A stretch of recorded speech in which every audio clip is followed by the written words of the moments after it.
La veille sociale du département s'articule autour de 3 dispositifs. Le numéro d'appel d'urgence, le 115, les maraudes du SAMU social et l'hébergement d'urgence. C'est surtout ce dernier qui est renforcé pendant l'hiver et ce, quelles que soient les températures.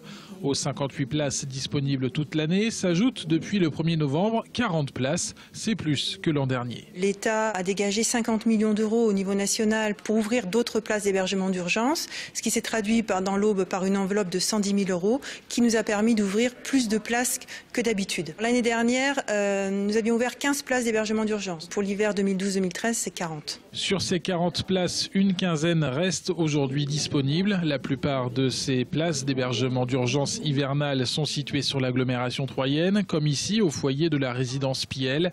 Dans ce bâtiment de 10 étages, 15 chambres sont mises à disposition d'Aubois qui pourraient se retrouver à la rue la nuit, dans le grand froid, quelle que soit leur situation. C'est une chambre, un petit repas chaud en arrivant si la personne n'a rien mangé.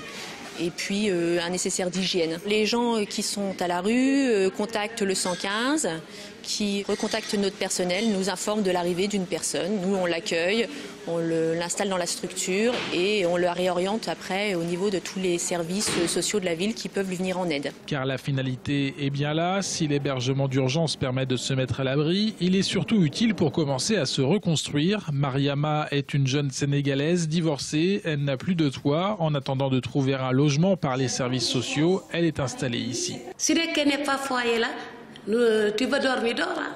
C'est la vie, le foyer, pour dépanner les gens pour dormir. On peut retrouver des hommes seuls qui se retrouvent à la rue pour des problèmes familiaux, des femmes avec enfants ou également des familles, pour certaines déboutées de leur droit d'asile. Toutes les personnes qui sont accueillies en hébergement d'urgence ont un suivi social qui permet d'essayer de leur trouver une solution à chaque fois. Parce que je rappelle que l'hébergement d'urgence doit être le plus temporaire possible et que derrière, les travailleurs sociaux travaillent avec ces personnes pour trouver une solution qui leur convient mieux. Un autre hébergement, un hébergement d'insertion ou un logement ordinaire. Si le dispositif d'hébergement d'urgence l'hiver est déjà bien en place dans l'Aube avec ses 40 lits disponibles, il pourrait être complété. La préfecture et la Croix-Rouge vont mettre en place dans les semaines à venir un nouveau dispositif d'accueil de jour cette fois.